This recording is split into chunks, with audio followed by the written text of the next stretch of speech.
Assalamualaikum warahmatullahi wabarakatuh.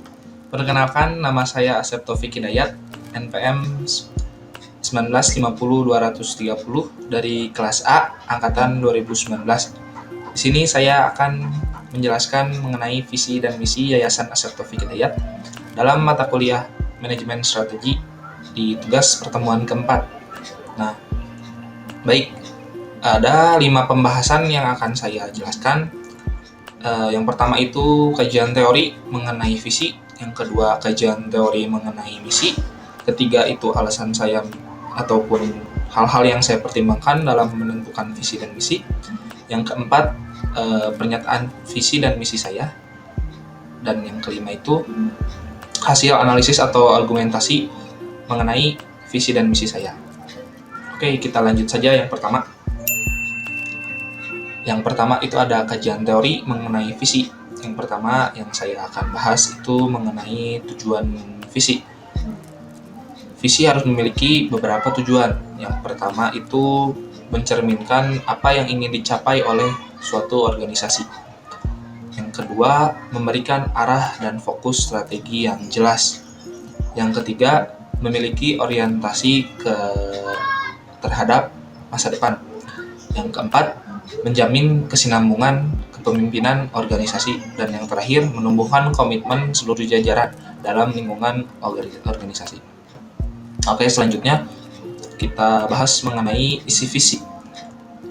Visi merupakan keinginan dan pernyataan moral yang menjadi dasar atau rujukan dalam menentukan arah dan kebijakan pimpinan dalam membawa gerak langkah organisasi menuju masa depan yang lebih baik, sehingga eksistensi dan keberadaan organisasi dapat diakui oleh masyarakat. Nah, suatu visi tersebut harus mencakup seluruh aspek yang sudah tadi saya sebutkan.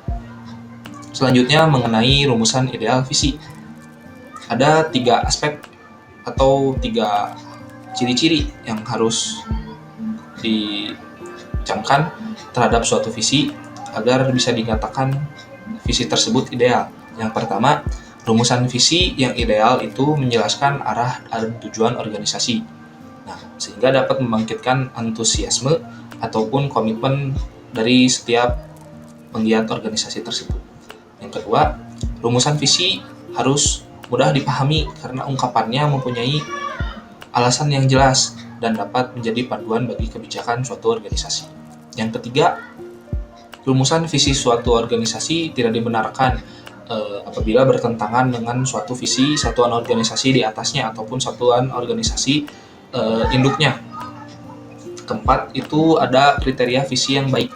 Nah, bisa dinyatakan visi tersebut baik apabila mencakup beberapa aspek di sini.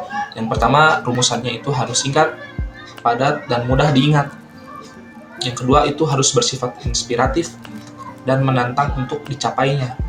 Yang ketiga, itu suatu penjabaran yang ideal dan yang ingin dicapai di suatu masa yang akan datang dan memiliki dampak untuk suatu organisasi tersebut agar semakin eksis atau semakin berkembang pesat. Yang keempat, itu menarik bagi seluruh anggota organisasi ataupun pihak-pihak yang terkait ataupun bisa disebut stakeholders. Yang kelima, itu memberikan arah ataupun fokus strategi yang pastinya sudah jelas. Oke, kita lanjut yang kedua. Itu kajian teori misi. Yang pertama itu ada fungsi misi. Misi memiliki beberapa fungsi. Yang pertama itu membantu peserta organisasi dalam mengambil keputusan karena berpatokan terhadap visi organisasi. Yang kedua, membantu untuk mendefinisikan tujuan organisasi. Yang ketiga, menciptakan kondisi organisasi yang sehat dikarenakan anggota organisasi tersebut bekerja dinaungi oleh misi. Yang keempat, itu menjadi pedoman untuk menyusun rencana kedepannya untuk bagaimana, sama saja seperti pedoman seperti itu. Selanjutnya ada unsur pokok. Kita bahas misi harus memiliki beberapa unsur pokok. Yang pertama itu kiat dan usaha untuk mewujudkan suatu visi. Yang kedua, nilai-nilai dasar organisasi yang dinyatakan dalam misi organisasi. Yang ketiga itu segmen pasar ataupun target pasar dan pelanggan. Yang keempat itu pernyataan tentang produk, jasa, ataupun hal yang akan dikenalkan kepada masyarakat. Yang kelima itu keyakinan yang kuat dan asumsi-asumsi terhadap budaya kerja dengan orientasi yang bermutu. Dan yang terakhir itu pernyataan strategis jangka panjang dan jangka pendek. Unsur pokok ini dikutip dari sumber Wibisono tahun 2006. Selanjutnya, mengenai kajian teori cara merumuskan misi.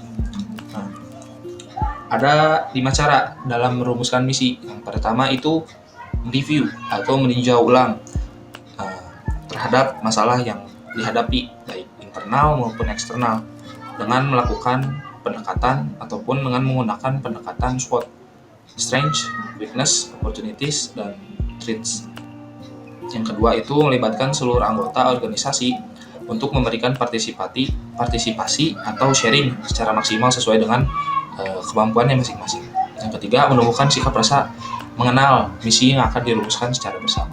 Yang keempat itu dengan melakukan pendekatan bottom up atau bisa disebut menampung seluruh aspirasi dari anggota ataupun karyawan di bawah pimpinan. Dan yang terakhir itu menggunakan pendekatan top down ataupun rumusan misi tersebut berdasarkan dari pimpinan. Dan tidak hanya begitu saja, tetapi disampaikan terhadap anggotanya dengan melakukan pendekatan yang demokratis dan terbuka secara kekeluargaan seperti itu. Jadi antara pimpinan ataupun bawahan itu saling mengetahui terhadap misi yang akan dirumuskan. Baik, yang ketiga itu ada alasan ataupun hal-hal yang saya pertimbangkan dalam menetapkan visi dan misi Yayasan Asep Taufik Hidayat. Yang pertama itu karena mengacu kepada lembaga pendidikan kejuruan ya, dengan menciptakan ataupun keinginan berkaitan dengan menciptakan SDM yang unggul dan siap dalam dunia usaha ataupun dunia industri. Dikarenakan juga antusias masyarakat sekitar yang menginginkan peserta didiknya tidak hanya memiliki ilmu pengetahuan umum saja, melainkan dengan pengalaman dalam dunia kerjaan. Di sini saya akan menjabarkan visi dan misi Yayasan Asep Taufik Hidayat. Yang pertama itu ada visi.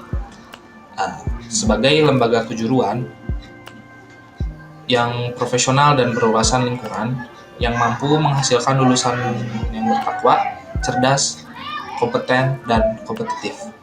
Selanjutnya, penjabaran misi saya menyiapkan dan melatih siswa sehingga lulusan mampu mengembangkan siswa yang jujur dan bertanggung jawab. Yang kedua, memberikan mutu layanan pendidikan kejuruan yang profesional dan berkualitas. Yang ketiga, meningkatkan lulusan yang mampu mengembangkan sikap profesional sesuai bidang keahliannya. Yang keempat, menghasilkan lulusan yang mampu memilih karir, berkompeten, berproduktif, dan mengembangkan diri. Yang kelima, menciptakan lingkungan sekolah yang kondusif. Yang keenam, menjalin kerjasama dengan dunia usaha atau dunia industri serta instansi yang terkait. Baik, dan poin yang kelima, yang terakhir, itu ada analisis visi dan misi saya. Berkaitan dengan kajian teori tadi, ada di kajian teori visi dan misi. Analisis visi yang pertama itu berkaitan dengan tujuan visi. Nah, tujuan visi ini atau tujuan visi saya itu berorientasi kepada masa yang akan datang dalam menciptakan lulusan yang berwawasan luas, berkarakter, berkompeten, dan mampu bersaing sesuai bidang keahliannya. Nah, yang kedua itu mengenai isi visi. Maksud dari isi visi yayasan saya, itu keinginan saya mengenai menciptakan generasi penerus atau peserta didik yang berkualitas serta mampu bersaing dalam dunia pekerjaan maupun dalam dunia akademik dalam melanjutkan kuliah. Yang ketiga, rumusan ideal. Dapat dikatakan visi saya sudah ideal dikarenakan visi saya itu sudah tertera jelas ya, pengharapan yang optimis dan secara sederhana dan mengacu terhadap keadaan sekitar yang menginginkan lulusan yang siap ditempatkan di suatu instansi atau bisa disebut bekerja. Yang keempat, kriteria visi baik. Visi saya dikatakan sudah baik dikarenakan memberikan nilai positif bagi peserta didiknya, dan pastinya juga sudah sangat mudah dipahami dan dapat menyesuaikan dengan perkembangan zaman yang dimana perubahannya menuju ke jenjang yang lebih positif. Nah, semua itu mengacu kepada visi, misi, dan tujuan Kemendikbud pada tahun 2020 hingga 2024. Nah, oke, selanjutnya ini ada analisis misi saya. Nah, dari keenam misi saya di atas itu merupakan upaya-upaya dalam mencapai suatu tujuan atau mencapai visi saya, yang dimana menciptakan lulusan yang berkualitas dan mampu bersaing dalam dunia usaha atau dunia industri, ataupun siswa yang akan melanjutkan ke jenjang selanjutnya ataupun bisa disebut kuliah.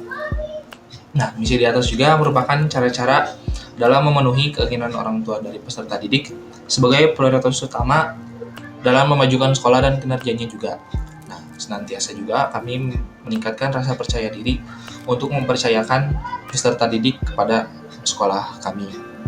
Yang ketiga, susunan misi di atas juga sudah cukup jelas ya mengenai mutu layanan pendidikan, yang menetapkan pengajar profesional dan berkualitas sesuai bidang keahliannya masing-masing, dan juga bertujuan untuk mendidik agar terciptanya lulusan yang berkompeten dalam profesi yang ditekuninya. Mungkin barangkali cukup sekian pemaparan materi visi misi yang saya jelaskan. Mohon maaf apabila ada kesalahan. Assalamualaikum warahmatullahi wabarakatuh.